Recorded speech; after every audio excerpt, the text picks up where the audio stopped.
안녕하세요. 정치를 쉽게 풉니다. 정치의 10단.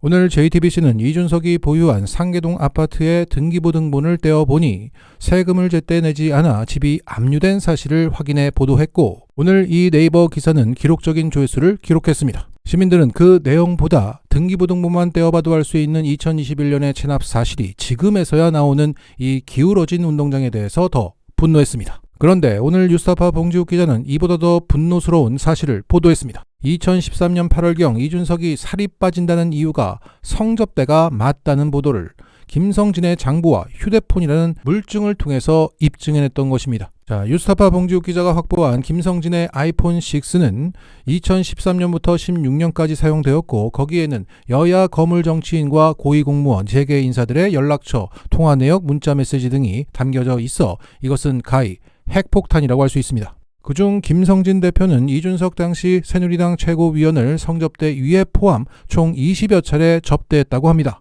2013년 7월 11일 1차 성접대가 이뤄지고 2차 성접대가 이뤄진 8월 15일 저녁, 김성진은 측근들과 이런 문자를 나눕니다. 금일 오후 5시에 이준석 위원이 도착할 예정입니다. 5시에는 제가 픽업 후 저녁 같이 먹은 후에 아마데우스, 장이사가 운영하는 가라오케 그 아마데우스로 약 8시에서 9시 사이에 이동하겠습니다. 금일 숙박을 하고 다음날 아침 일찍 올라갈 예정이라 식구분들께서 숙소를 준비해 주시면 큰 도움 되겠습니다. 그러자 장이사가 이렇게 말하죠. 숙소는 리베라의 스위트룸으로 예약해 놨다.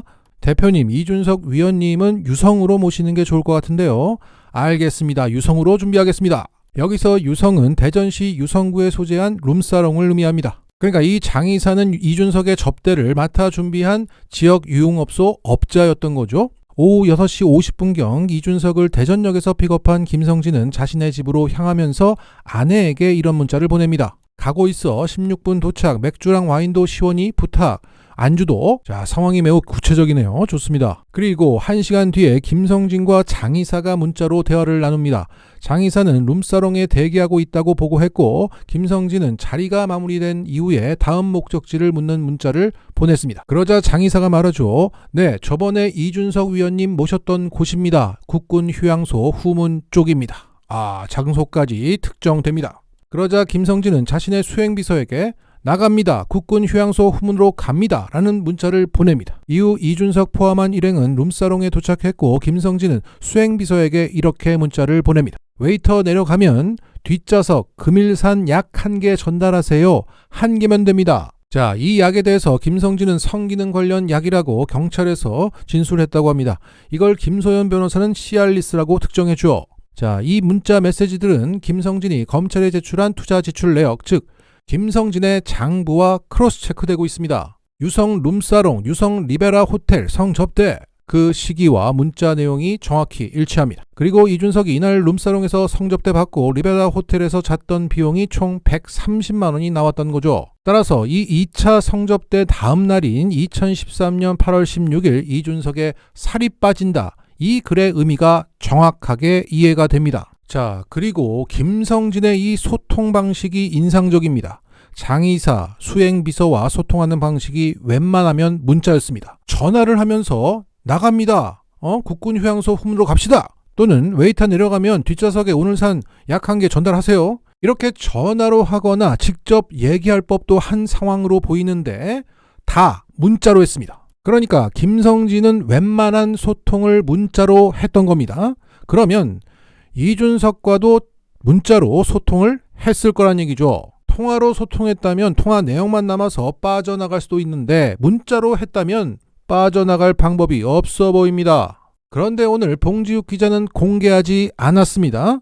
앞으로 이준석이 부인하거나 모르쇠로 나올 테니 일단 여론을 환기시키고 결정적일 때 공개할 것으로 보입니다. 그리고 오늘 유탐사도 김소연 변호사가 제공한 녹취 파일을 기반으로 이 대목을 짚었습니다. 앞서 언급한 김성진의 부인과 그 수행비서가 대화를 나눕니다. 참고로 이준석은 김성진 측을 고발했고, 김성진 측은 이준석을 무고로 걸었습니다. 그 과정에서 김성진의 부인이 수행비서에게 증언을 부탁하는 내용입니다. 자, 김성진의 부인이 말합니다. 김 대표는 광복절 날 숙소 리베라 호텔에 이준석 직접 데려다 주신 거, 그거 진실 있는 그대로 수사기관이 대전으로 내려가면 답해 주셨으면 좋겠다. 여기에 그 수행비서는 이렇게 말합니다. 그거는 제가 내려오면 그거는 해드릴 수 있어요. 분명한 거는 대표님 말씀이 맞아요. 유성호텔은 택도 없어요. 그 여자하고 제가 차 뒤에 다 이준석하고 둘을 다 모셨는데 그걸 왜 몰라요? 그 여자 진짜 누구 말대로 여자 옷 색깔까지 아직도 기억하는데 그 여자야 당연히 아니라고 그럴 거고, 왜냐하면 마담도 그 아가씨가 이번에 결혼했다고 그랬거든.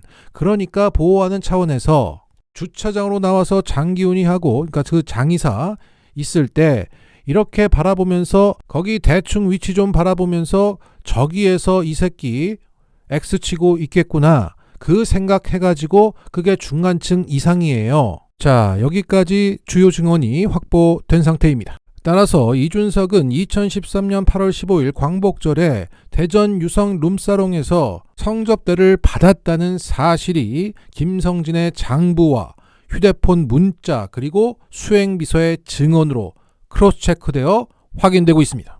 앞서 이준석은 장부를 깠을 때 이렇게 반응했죠. 검찰 수사로 무혐의 나왔다. 하지만 검찰에서 무혐의 받은 건은 김성진이 무고로 건 건이 무혐의로 처리되었다는 것이고, 본안이라고 할 수 있는 성접대 사건은 경찰 단계에서 공소시효가 지나서 종결 처리된 건입니다. 하지만 이준석은 이 두 개를 섞어 말하면서 빠져나가려고 하는 거죠. 자, 여기서 봉지욱 기자는 이렇게 말하고 있습니다. 이준석 후보는 수사 주체와 수사 시점, 수사 내용이 각기 다른 두 사건을 뒤섞어 자신의 결백을 주장한 셈이다. 선거 후보자가 자신의 당선을 위해서 허위사실을 공표하면 공직선거법 위반이 될 수 있다. 와우. 공소시효가 끝난 사건이지만 이준석이 거짓말을 하는 바람에 재점화가 되었다는 얘기군요. 좋습니다. 자, 김성진이 박근혜 정부와 정치권을 대상으로 로비하고 접대한 게 총 15억 원대라고 합니다. 이준석을 시작으로 모든 게 드러나서 대전 정치가 확 바뀌는 계기가 되었으면 좋겠습니다. 그리고 오늘 SBS 8시 뉴스와 MBC 뉴스데스크는 일제히 이준석을 맹폭했습니다. 자, 이 보도를 한 줄 요약하면 이준석은 정치를 게임하듯 접근하고 사회적 공감 능력이 결여되어 있다는 겁니다. 특히 SBS는 본인도 그 폭력성을 알고 있지만 그것을 감행했다는 사회학자의 분석을 내보내면서 사실상 소시오패스란 점을 부각시켰습니다. 이것은 최근 젓가락 토론 직후 김준일의 평가와도 그 맥을 같이 하고 있습니다. 이준석한테 제가 진짜 진지하게 하고 싶은 말은 정치 그딴 식으로 하지 마라. 다시 한번 얘기할게요. 이게 왜 그랬냐면은 이게 이제 사람들이 찾기 시작하더라고. 제가 출연하고 이제부터 아시겠지만 JTBC에서 장르만 여의도라는 프로그램이 있어요. 거기에 이제 기자 두 분이 여성인데 두 분이 번갈아 가면서 이렇게 나와요. 근데 이준석이 그때 이제 한 반년 정도 안 된 것 같아요. 이준석이 나와서 그때 뭐라고 했냐면 정확하게 이렇게 얘기했어요. 앞에 있는 여성 기자를 보면서, 여성으로서 어떻게 생각하세요? 여성의 신체를 훼손하겠다는 막말하는 분한테 대답 좀 해보세요. 이렇게 하니까 이제 정영진이 이제 말리면서 그러니까 그렇게 간 적이 있으니까 기본적으로 그러니까 뭐냐면은 여기에는 뭐 이제 뭐 소위 말해서 성기라든지 이런 발언 안 나왔지만은 기본적으로 앞에 사람의 감정이 뭐든 그 사람의 대상에 이게 받아들이는 게 어떤 게 중요한 게 아니야. 그냥 다 이용, 그게 여성이든 남성이든 뭐든 자기의 정치적 목표를 위해서는 그냥 막 이용하는, 그게 이제 여기까지 온 거예요. 그러니까 제가 계속 얘기해, 정치 그딴 식으로 하지 말라고. 기본적으로 대통령이 되려면은 사람의 마음을 어느 정도 보듬을 줄 알아야 된다.